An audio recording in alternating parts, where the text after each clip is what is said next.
యెహోషువ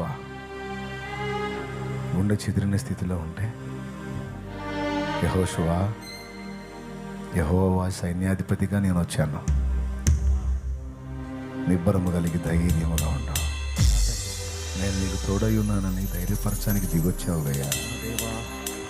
అయ్యా మోషే, మోషే, నా ప్రజల మొర నిశ్చయంగా నేను విన్నాను, ఐగుప్తు నుండి వారిని విడిపించడానికి నేను వారి కోసం దిగొచ్చాను అని దిగొచ్చావు గయ్యా. దీనిలో మొర విని దిగొచ్చావు. ఉండలేవు, మా మొర వినబడితే ఉండలేవు, ఉండలేవు. ఎందుకంటే నీది కఠిన గుండె కాదు, కరిగిపోయే గుండె, కనికరంతో నిండిన గుండె. మా అమ్మ కూడా మమ్మల్ని అంత ప్రేమించదాయా, మా నాయన కూడా మమ్మల్ని అంత ప్రేమించదాయా. మేమంటే నీకు పిచ్చి. ప్రభువా అనేస్తే కేక దాటిపోలేవు.